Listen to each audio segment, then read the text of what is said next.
Film yang dirilis pada tanggal 16 Desember 2017 ini menceritakan tentang sepasang kekasih yang akan menikah. Namun, wanita tersebut jatuh sakit dan kemudian koma dalam waktu yang cukup lama. Sang pria pun terus berdoa agar wanitanya segera siuman. Akhirnya, wanita tersebut pun sadar. Tetapi ternyata wanita tersebut tidak dapat mengingat siapa lelaki yang menjadi kekasihnya tersebut. Jadi, tanpa berlama-lama lagi, langsung saja kita bahas alur cerita filmnya.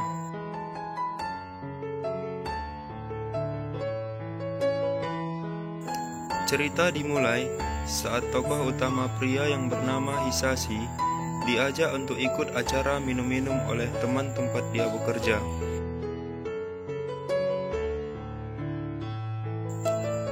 Di tempat tersebut, Hisashi bertemu dengan tokoh utama wanita yang bernama Mai.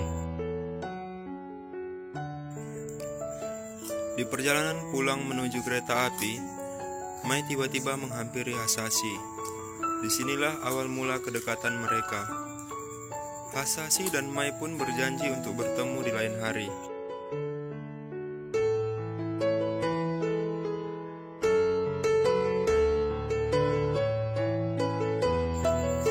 Pada pertemuan Hisashi dan Mai selanjutnya, mereka mulai menghabiskan waktu bersama.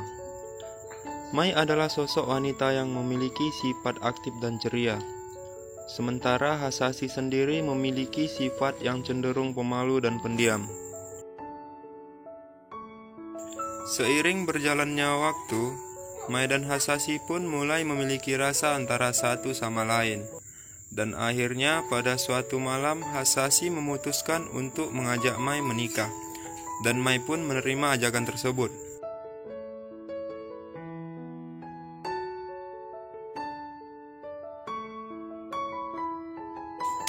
Mai dan Hisashi sudah memutuskan untuk memesan tempat dan tanggal pernikahan mereka 3 bulan dari sekarang.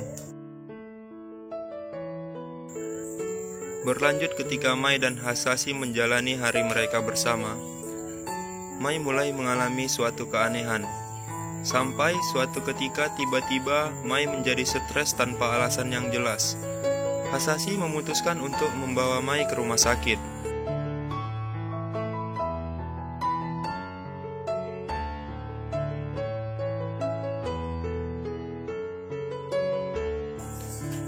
Keesokan harinya, Hisashi berkunjung ke rumah sakit untuk melihat keadaan Mai.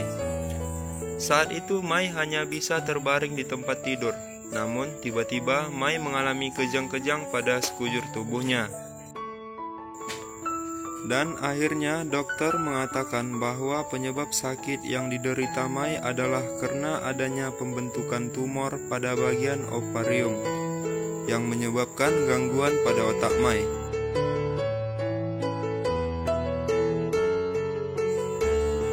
Ketika Mai dalam keadaan koma, Hisashi yang berkunjung untuk menjaga dan menemani Mai memutuskan untuk merekam kegiatan Hisashi tersebut dengan ponselnya dan mengirimnya ke ponsel milik Mai.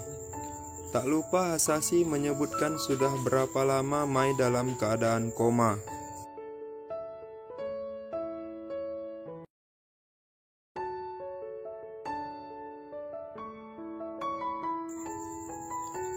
Hisashi yang tidak menyerah sama sekali memutuskan untuk tidak membatalkan tempat dan tanggal pernikahan yang sudah mereka pesan sebelumnya. Hisashi malah akan memesan pada waktu yang sama untuk tahun depan, dengan anggapan bahwa Mai bisa sadar dari keadaan komanya kapan saja.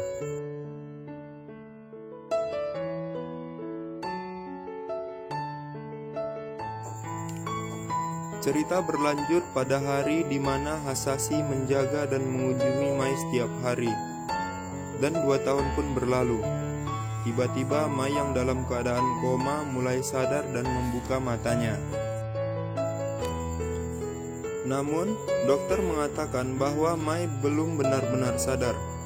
Karena gangguan pada otak Mai tersebut membuat Mai mengalami kelumpuhan dan susah untuk mengingat hal-hal yang terjadi di masa lalu.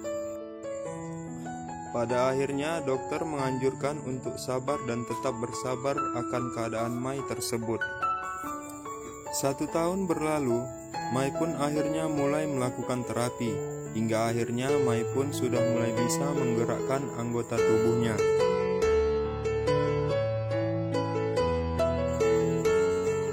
Hasashi dan keluarga Mai terus berjuang keras untuk merawat dan menemani Mai sampai Mai benar-benar pulih.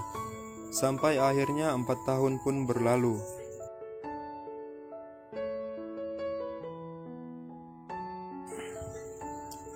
Keadaan Mai sudah membaik dan pulih dari kelumpuhannya tersebut. Namun, ada suatu keanehan, di mana Mai sudah mengingat semua hal kecuali hal yang berhubungan dengan Hasashi, termasuk hari di mana mereka akan menikah.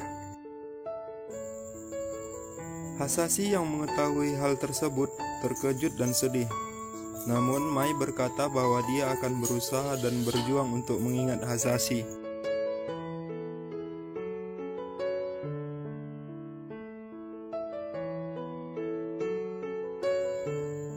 Hari-hari pun terus berlanjut, di mana Hasashi menceritakan hari di mana mereka bertemu, tempat-tempat apa yang sering mereka kunjungi, serta apa saja yang sudah mereka alami. Mai menulis apa yang diceritakan Hasashi tersebut di sebuah buku, dan Mai mulai datang ke tempat tersebut satu persatu bersama ibunya. Namun, sangat disayangkan Mai sama sekali tidak dapat mengingat apapun hal yang berkaitan dengan Hasashi.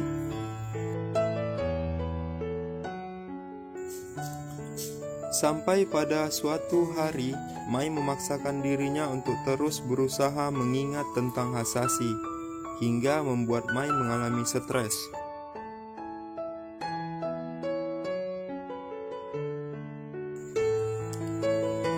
Hasashi yang tidak sanggup melihat keadaan Mai tersebut, dengan berat hati terpaksa menyuruh Mai untuk tidak berusaha mengingatnya lagi.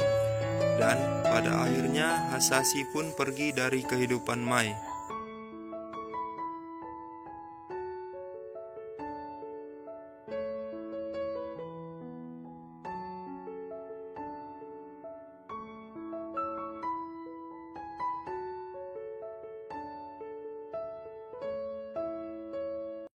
Mai pun mulai menjalani kehidupan sehari-harinya.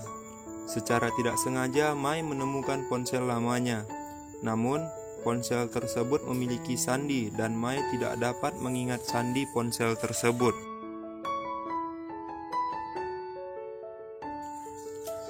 Satu tahun pun berlalu, sampai akhirnya Mai sudah benar-benar pulih. Secara tidak sengaja Mai tertarik dan pergi ke tempat di mana Mai dan Hasashi akan melakukan pernikahan. Di tempat tersebut, Mai bertemu dengan pegawai pemesanan tempat tersebut. Pegawai tersebut terkejut melihat Mai dan memutuskan untuk mengajak Mai masuk ke dalam dan sedikit bercerita.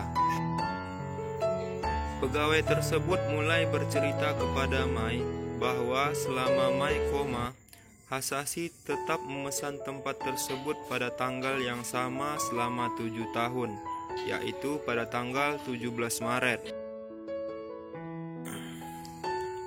Mai yang mendengar cerita tersebut terlihat terkejut dan kebingungan. Secara spontan, Mai mengambil ponselnya dan memasukkan tanggal pemesanan tersebut sebagai sandinya. Dan ponselnya pun akhirnya bisa terbuka.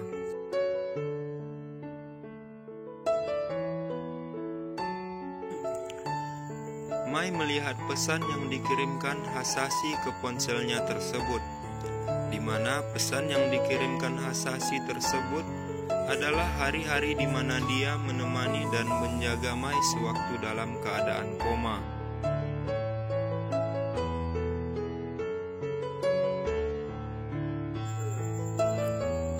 Mai yang melihat pesan tersebut merasa sedih akan Hasashi, dan akhirnya memutuskan untuk pergi menemui Hasashi dan mengungkapkan apa yang ada di pikirannya kepada Hasashi.